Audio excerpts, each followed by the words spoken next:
Braja Janaranjana Yasodhanana Braja Janaranjana Jamunatira Vanachari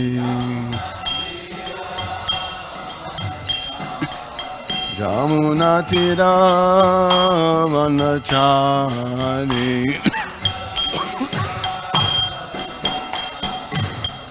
Jai Radha Madhava Kunja Vihari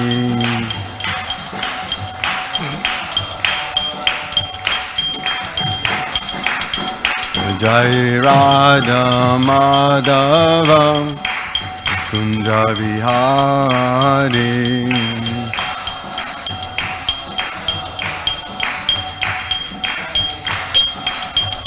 Jai Radha Madhava Kunja Vihari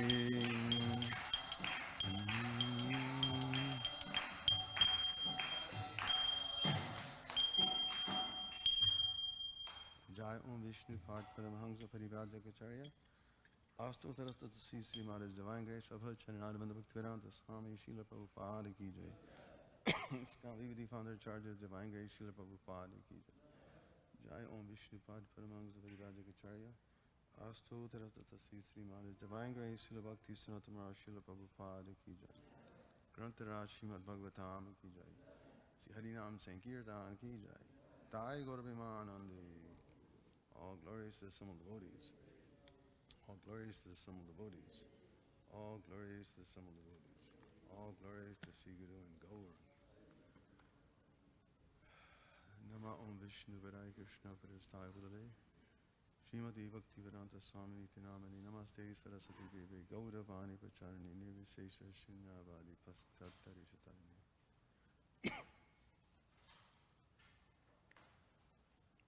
Om Namo Bhagavate Vasudevaya. Om Namo Bhagavate Vasudevaya. Om Namo Bhagavate Vasudevaya.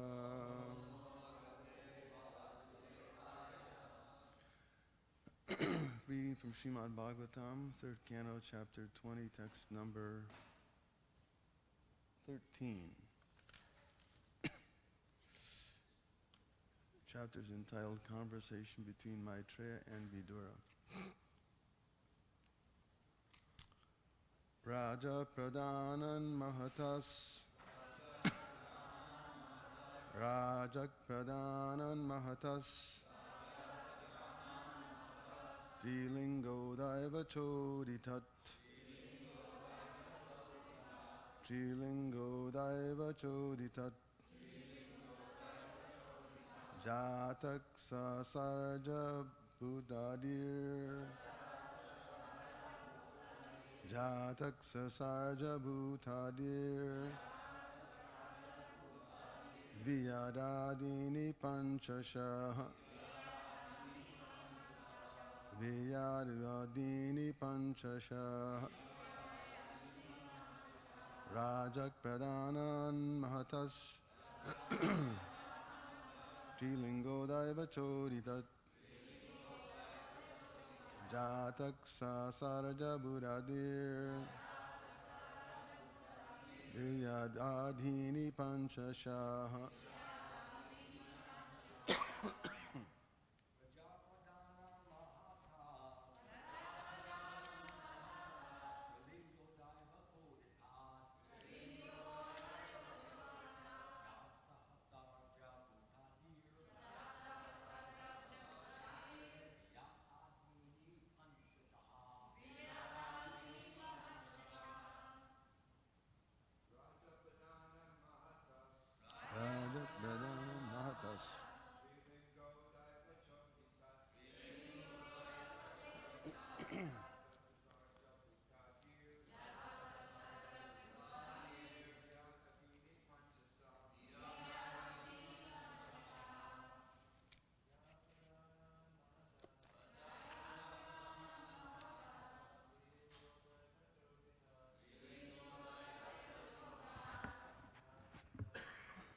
Ladies?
Raja Pradhanat,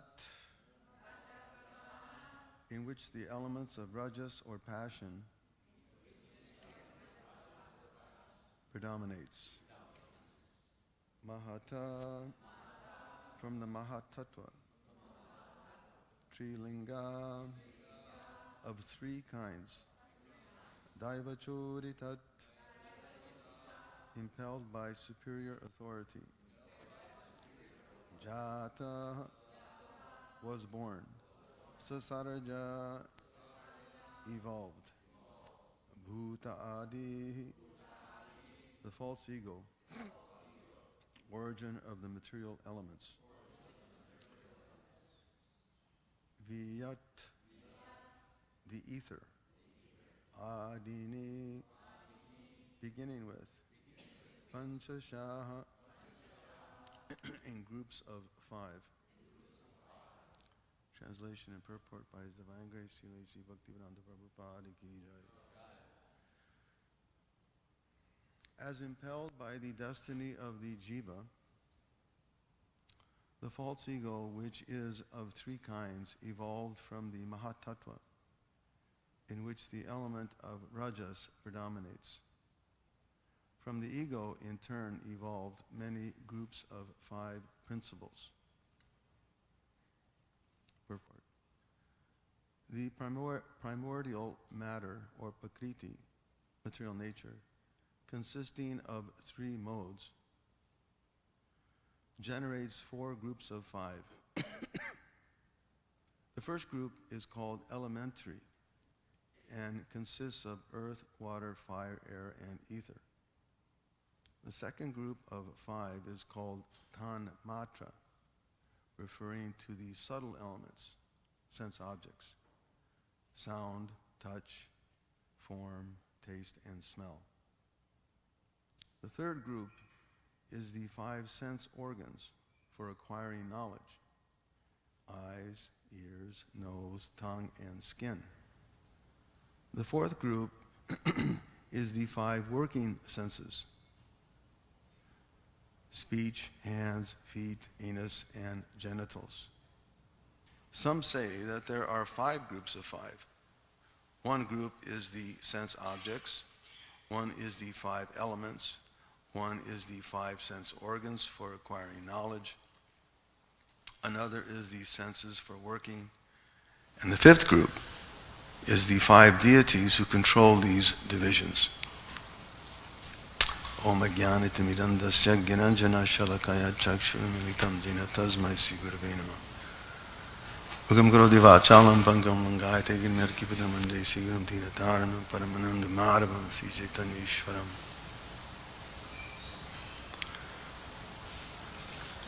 So today, speaking just for a short bit on the verse itself, but it's also the disappearance day of Narahari Shark, intimate and dear devotee of Chaitanya Mahaprabhu. And also I believe we're going to be hearing some nice things about Ramdas Prabhu. So we'll get right to the point here.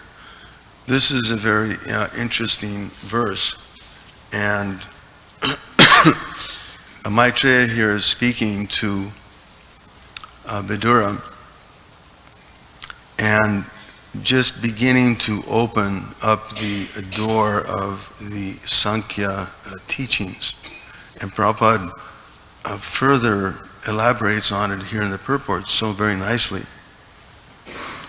And we'll be hearing more about that in the next couple chapters, 2-3 chapters, where it's expanded even further by Kapila Dev to his mother Devahuti.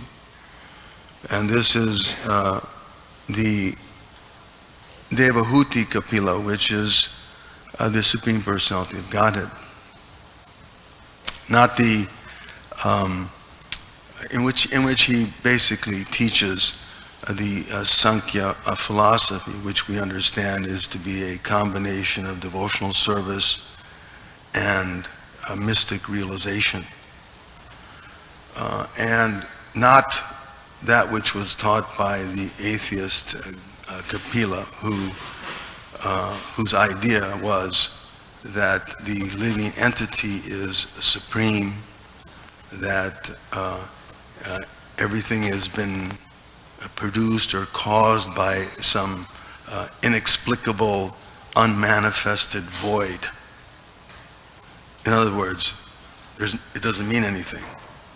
If you think about that, some inexplicable, unmanifested void producing what we see before us, the material nature. It's meaningless. So Devahuti, Kapila Devahuti, he clarifies that in subsequent verses. But this idea that the elements have come from nothing. Even now, I was just hearing one conversation of some very prominent scientist. He was being interviewed, and his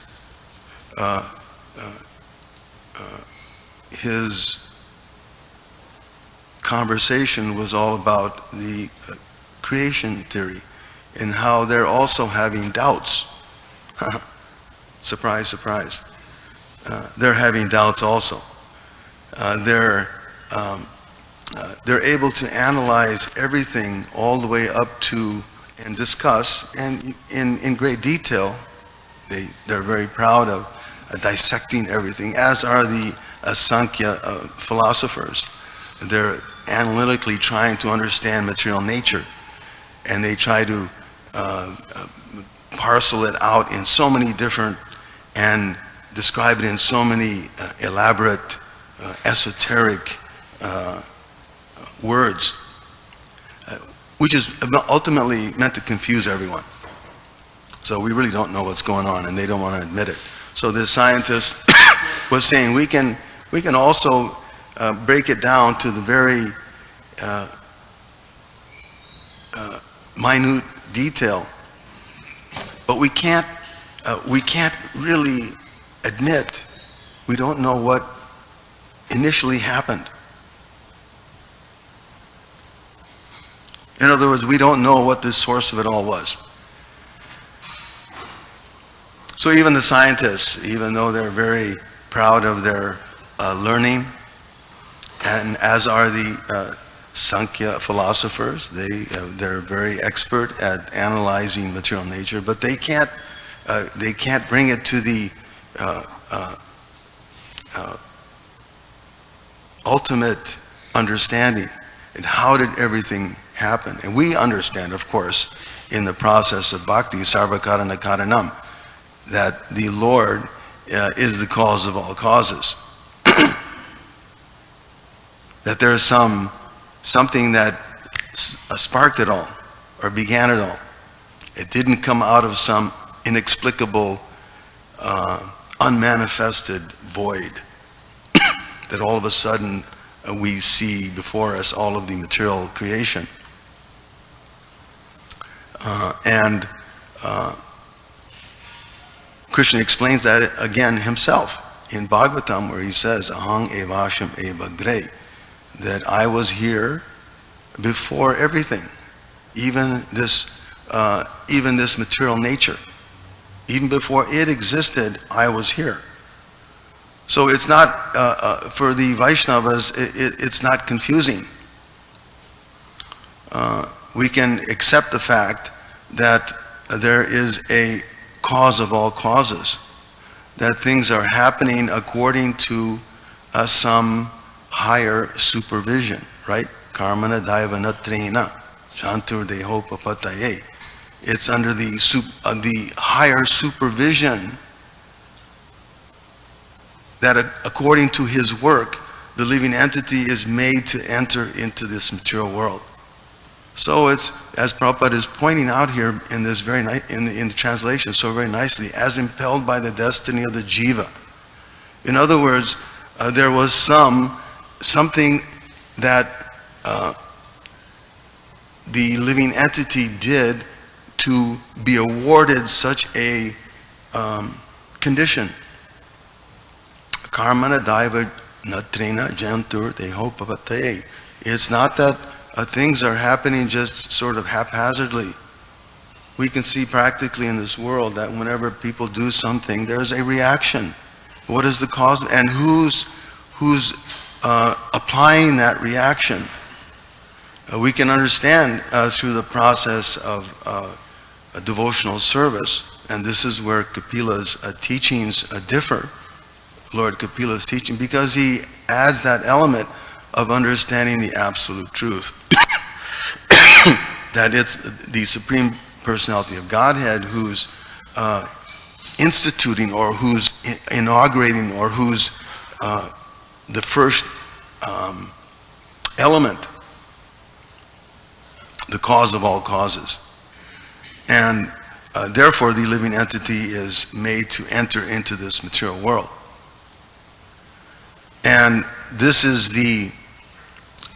what needs to be understood by the learned Sankhya philosophers, or even the scientists, or anyone. Krishna says to Lord Brahma, right? Etava jeva jigyasa tattva jigyasanatmanam. He said, this is for one who is actually searching for the absolute. He must search for it up to this point. In all circumstances, all space and time, directly and indirectly. Whether you take some direct process of devotional service, or you take some indirect process of karma, yoga, or some jnana, whatever. The Vedic system is so nicely given and explained by the Personality of Godhead that it can be we can directly take to the service of the Lord, or we can go through some roundabout system. Just like if you're going from here to New York, you can take a plane, or you can go ahead and hitchhike and go up to Montana, and then go back down to Texas, and then go back up to Chicago, and then you can go down to Miami, and then finally get to New York. That's okay. But the point is that one has to search for that. He has to search for it up to this point. And Srila Prabhupada, in that verse, in the Bhagavatam, in the second canto, he speaks, he gives 14 pages of explanation. I think it's one of the longest purports in the Bhagavatam. He gives 14 pages of commentary on that one verse. It's so important. And he finishes it by saying that to understand this knowledge, it has to be taught by the Bhagavatas, right? By the Bhagavatas. That there's this word sushamata, which means that according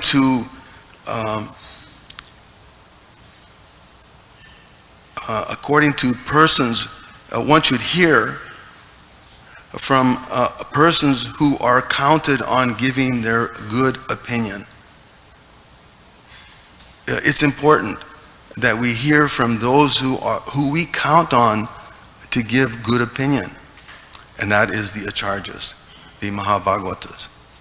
Of course, the Supreme Lord is giving it, but through his messengers, these spiritual masters. So these personalities, we're counting on them to give us a good opinion.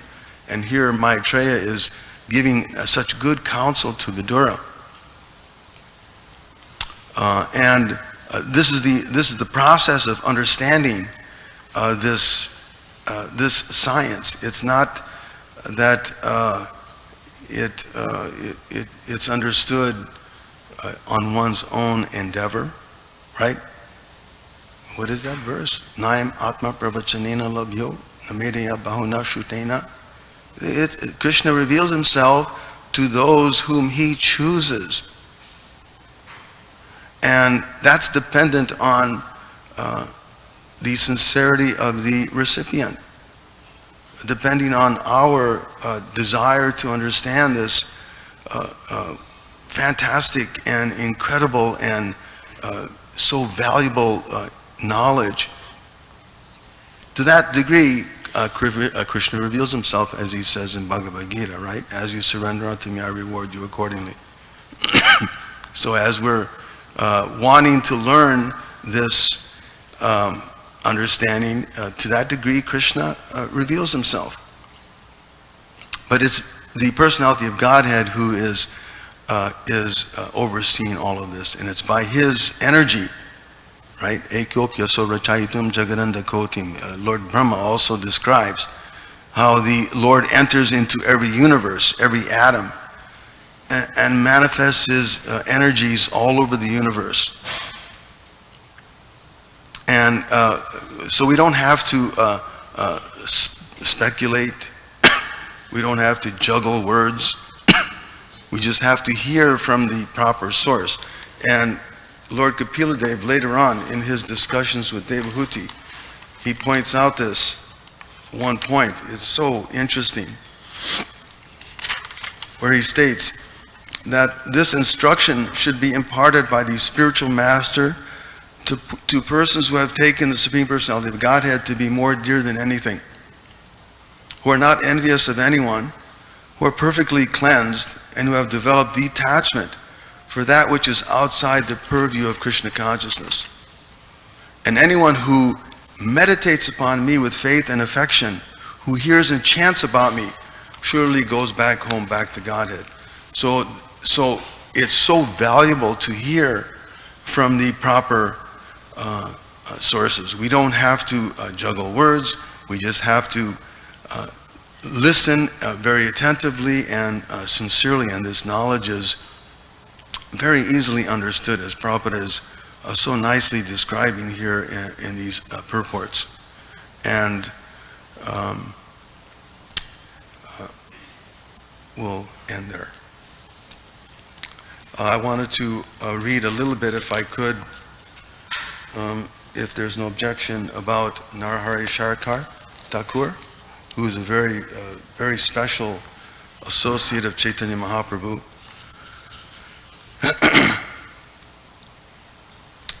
It's described, these are some quotations from Gaur Ganadesha Dipika and Chaitanya Mangala and Chaitanya Charitamrita. And where it's described that Narahari Sharkar, the Lord's dear associate, was previously Radha's intimate girlfriend named Madhumati, and today is known as Narahari Sharkar. Srila Narahari Sharkar Thakur is counted as one of Chaitanya Mahaprabhu's branches on the desire tree of pure devotional service. By Mahaprabhu's desire, he took birth in a physician or Vaidya family, blessing his family when he did so. He was topmost among the residents of the village of Srikanda and all who were associates of the Lord. On the Katwa Burdwan rail line, the first station west of Katwa is Shripad Shrikanda. And then it goes on to describe some more technical information. This is coming from Chaitanya Charitamrita, so Prabhupada was very detailed on and very authoritative in explaining this. The scholar Barak Malik has written the following Sanskrit verses about Narahari's appearance in a Vaidya family in his book, Chandra Prabhu. In Bengal, in the area known as Rata, there is a famous town known as Srikanda that gave shelter to all the physician classes. Since Vaidyas gathered there, it became a favored residence for them, especially those who were in the noblest birth. In the Gaudiya Vaishnav Abhidhana, it is stated that Narahari Sharkar Thakur appeared in either the Shaka era 1401 or 2. His father's name was Sri Narayan Das, his mother was Sri Goi. The author of Chaitanya Mangala, Lochan Das, who came from the village of Kogram near Jamatpur, was Narahari's disciple. For this reason, Lochan Das writes that Sri Gadadhar Pandit Goswami and Narahar Sharkar Thakur were Mahaprabhu's dearest associates. On the other hand, in Chaitanya Bhagavat, Vrindavan Das Thakur has not spoken of any length about the devotees of Srikanda. Srila Lochan Das Thakur has written the following about his guru in Chaitanya Mangala. Narahari Das Thakur is my worshipful master. He was the descendant of a pure line of physicians. His body was permeated by love for Krishna, and he taught his disciples nothing other than Krishna Prem. He was previously known as Madhumati, one of Radha's dearest Sakis in Vrindavan, a storehouse of sweetness. Now, in the age of Kali, with the appearance of Gauranga, he has become the keeper of the storehouse of love for Radha and Krishna. After the death of his father Narayan, Narahari's older brother Mukunda arranged for him to study in Navadvip. Narahari quickly became very learned, as well as a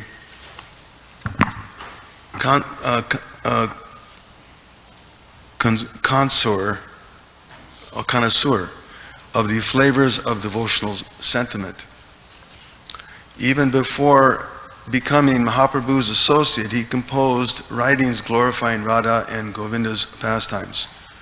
When Srila Gadadhar Das Pandit was constantly by the Lord's side engaged in his service, Narahari had a good fortune to enter into his association. Narahari's personal service was to fan the Lord with the yak-tail whisk. Srila Bhaktivinoda Thakur, Mahaprabhu's personal representative, confirms this in his Gaur Artik. And if anyone knows the Gaur Artik song, we know that. Narahari Adi Kari Chamara Dulai, right? Narahari and other residents of Srikand fanned with the chamara, while Sanjay Mukunda and Vasu Ghosh sang. Narahari wrote several books, and then there's a list of his literatures. The following story is told about Narahari. Once when Mahaprabhu and Nityananda Prabhu came to his house in Srikand, they suddenly expressed a desire for honey. Narahari demonstrated his miraculous powers by transforming the water in a pond near his house into honey. Ever since he quenched the Lord's desire for honey with water from this pond, it has been known as Madhu Pankarini. The Lord gave Narahari the order in a dream to install the three deities of himself that are currently worshipped in Srikand, Katwa, and Gauranga Nagar. Narahari Sarkar Thakur also participated in the Lord's activities in Puri. He and the other residents of Srikand were amongst those who went every year with Shivananda Sain. When Mahaprabhu returned to Puri after his pilgrimage in South India, where he had served so many people by giving them love for Krishna, Nityananda sent Kala Krishna Das back to Bengal to tell everyone that he was back. The Bengali devotees immediately made arrangements to go to Jagannath Puri to see the Lord. The residents of Srikand and the Kandavasis were counted amongst them. After the Snana Yatra, Jagannath would now be available for darshan. Mahaprabhu would go to Alannath to get relief from not being able to see Jagannath. When Sarvabhauma asked Gopinath Acharya to identify the Lord's devotees, he mentioned the names of Narahari, Mukunda Das, Raghunandan, Chiranjeev, and Sulochan. These again are all quotes from Chaitanya Charitamrita. During the Rath Yatra festival, the Lord formed 7 kirtan parties with the devotees from Bengal. One of them was composed uniquely of the devotees from Srikant. Krishnadas Kaviraj Goswami writes that Narahari and Raghunandan were the dancers for this group, which sang separately from the others. When the Lord gave all the devotees directions for service, he told Narahari to remain in the association of devotees.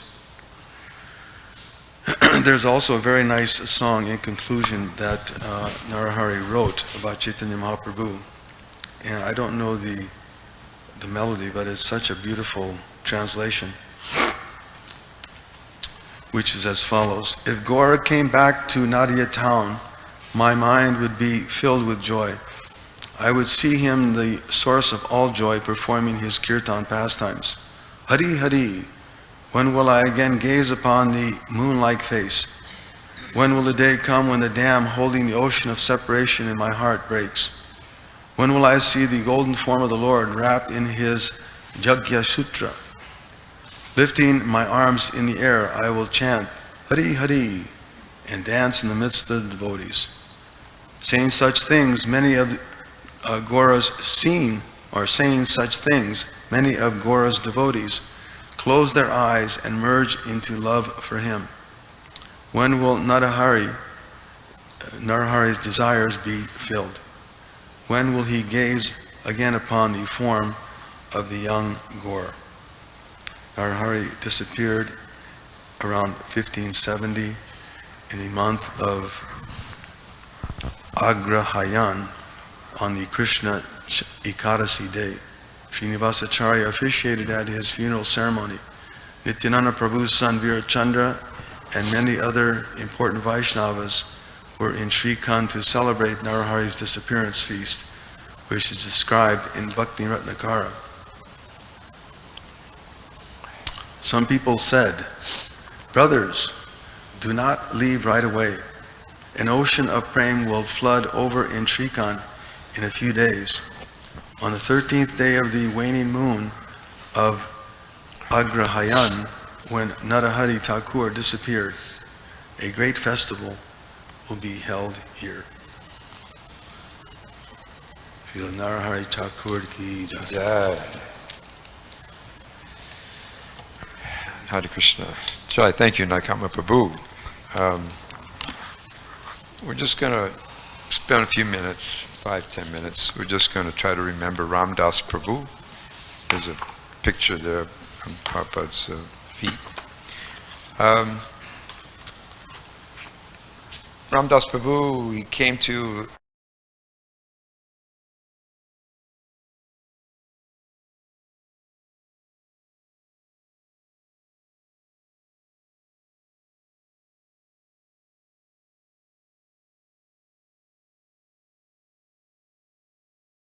so he acknowledged that, he came. I think he was going to try to go to a farm, Rosicrucian's farm, I think it was. He was a spiritual minded person, so he was thinking going on that farm, spending his life there. But he got waylaid by the Hare Krishna movement. And he came, he stayed, he joined. He was a big man, big statured person, 6'3",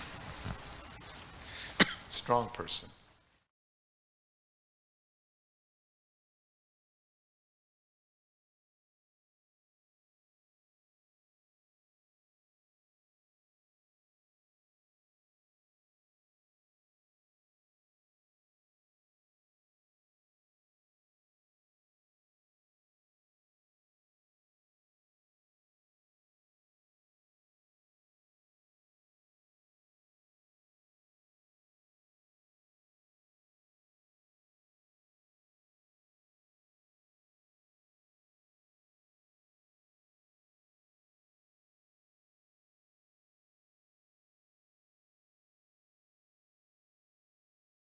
everywhere he went.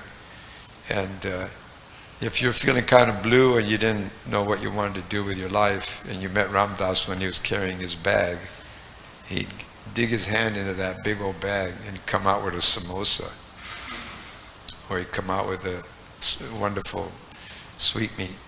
So he was like that. It kind of broke the whole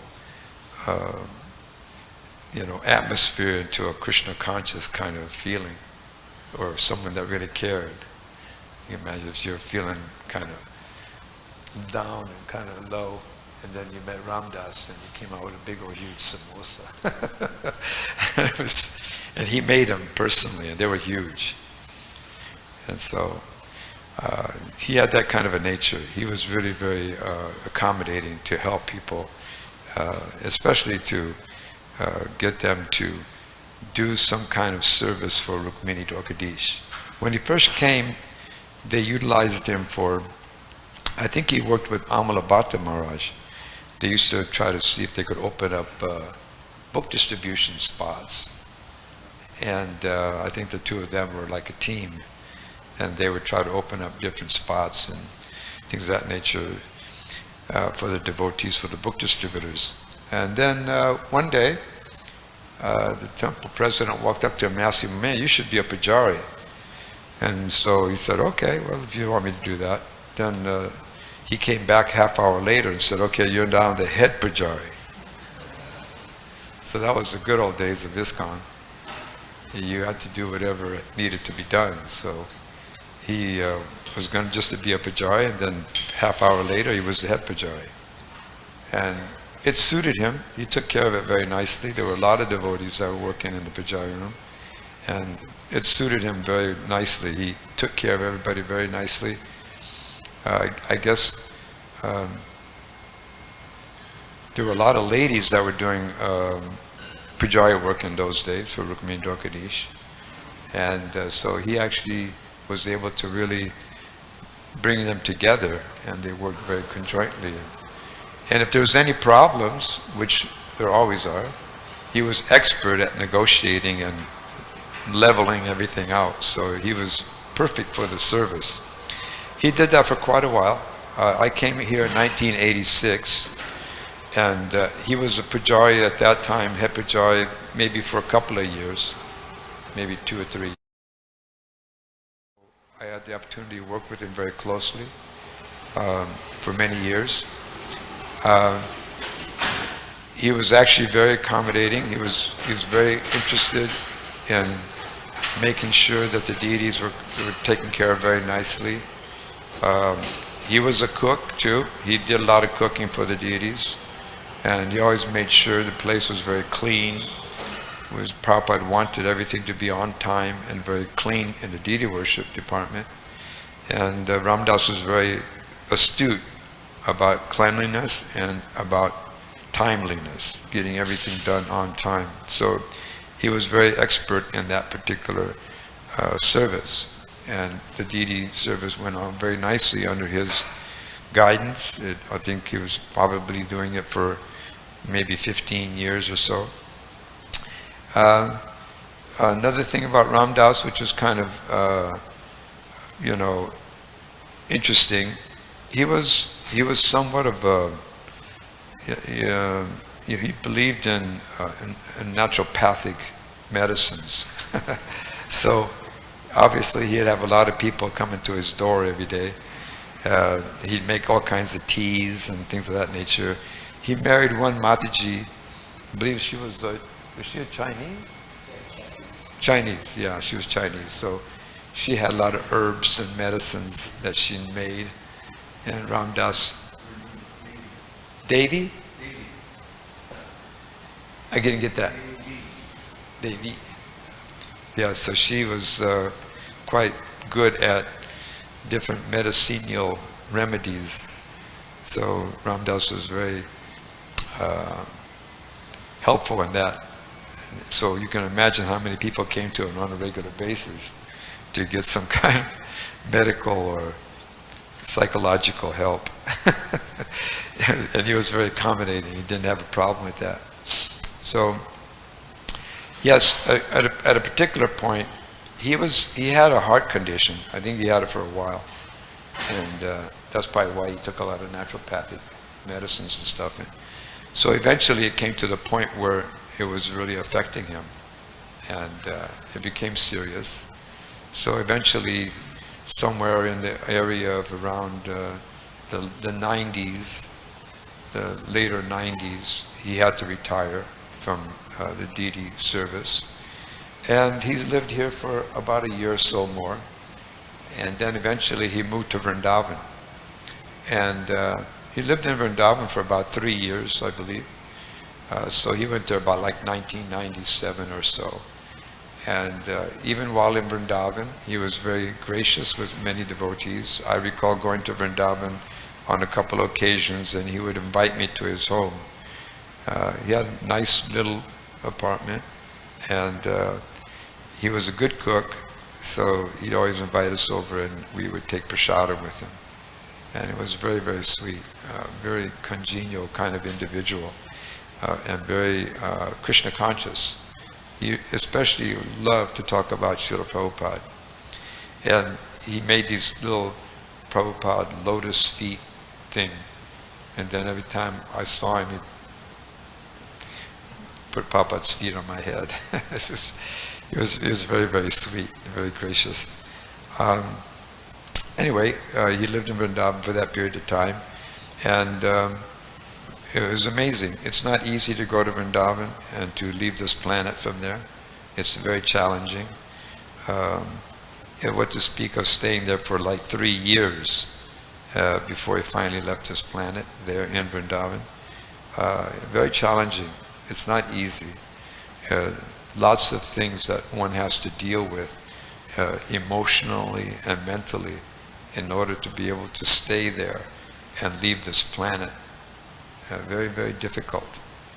Not so many devotees can actually do that. They say that's the real Vrajabasi, one that goes to Vrindavan and stays in Vrindavan and leaves the planet in Vrindavan. So he was a real Vrajabasi. He was very, very staunch, strong, powerful. And yes, he stayed there, and eventually it came to that point where he had to leave this planet. And when he did, he was hearing Prabhupada chanting. Yes, he did leave this planet in Vrindavan. And that's a very rare situation for any of us. I'm not sure all of us in this room, how many will have the chance to leave the planet in Vrindavan. That's a very rare situation. When I read things like that or hear about that, it reminds me that just being in a car, driving down Prabhupada Marg, the street, down to the Vrindavan Balaram, Krishna Balaram temple, you can drive down that. It's very exciting when you turn off the main road and go into that Prabhupada's Marg, going to Vrindavan. It's like kind of really exciting. You can't wait till you get to the temple. But on many occasions I've thought about driving down that street, down that road, but never driving back out. And that's what it's like. You drive down that road, but you'll never come back out. You stay there. That's the real challenging psychological thing, that you're going to stay there. So when I'm hearing this about, or read about Ramdas, it's a psychological challenge for all of us to be able to make that decision that this is the end and that's what it's going to be. So he had that opportunity, he took advantage of it, and I'm sure he's in a very good place right now in Krishna consciousness. I'm sure that it's not easy to leave this planet from Vrindavan, and if you do, you're very fortunate. Okay, so anybody else would like to say anything about Ramdas Prabhu? Who? Oh. Oh.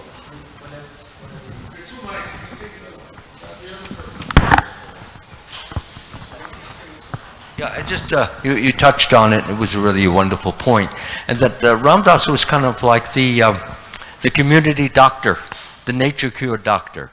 He knew all.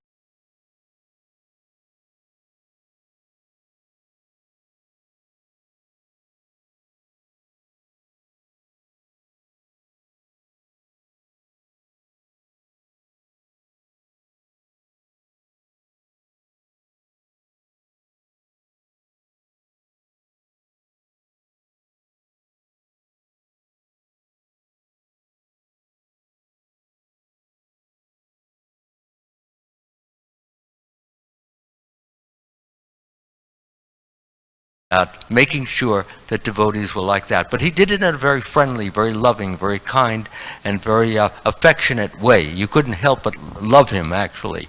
And he was like a grandfather or a grandfather. And everybody loved him because he was so concerned and caring and thoughtful and looking forward to person's welfare. And that's all I will say. Ram Dass Ki Jai.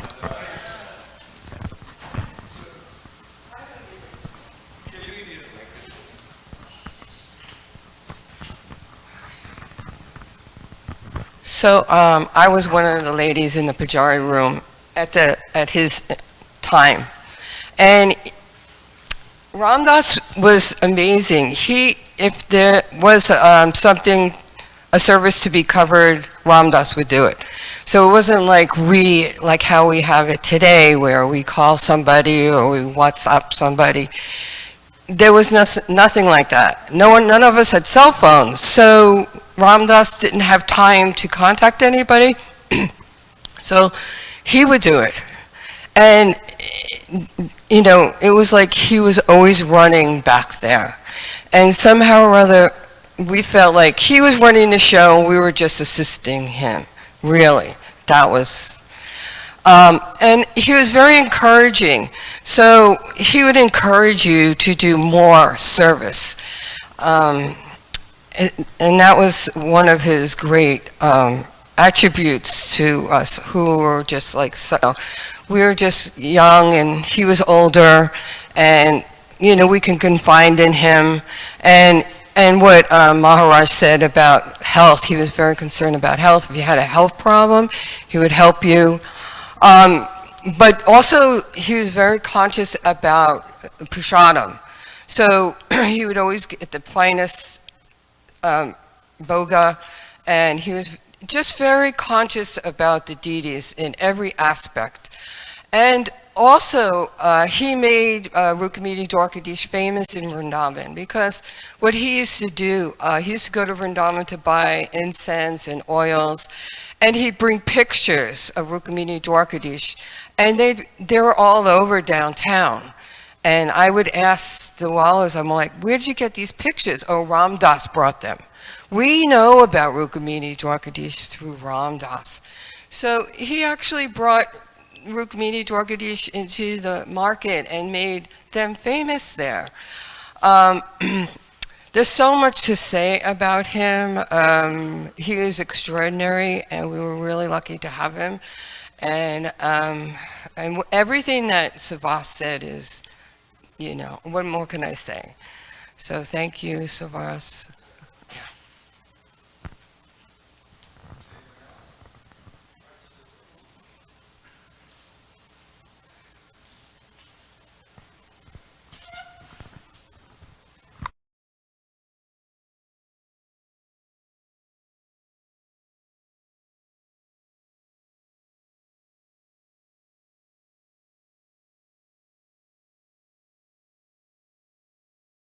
Tell everybody about it.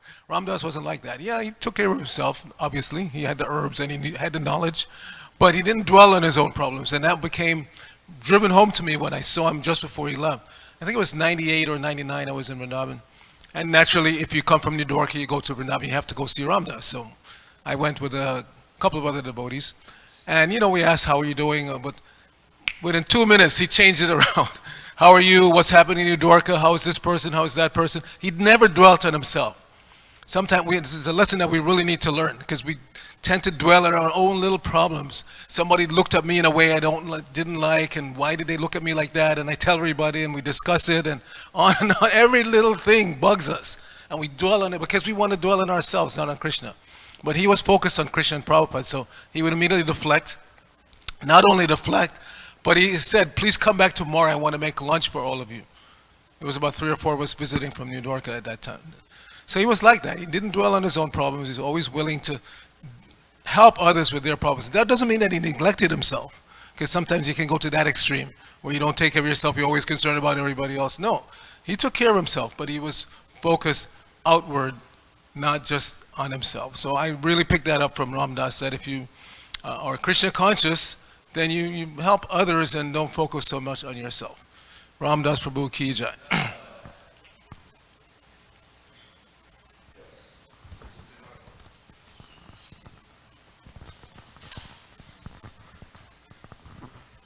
I saw 3 aspects that caught my attention from him.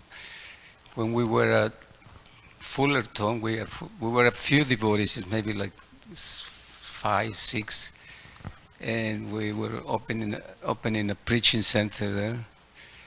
And Ram Dass happened to come, and I saw that aspect like a father, an older brother, and a mother, because he was very kind and, taking care of us. He was cooking for us, and whatever else we needed, he would be there for us.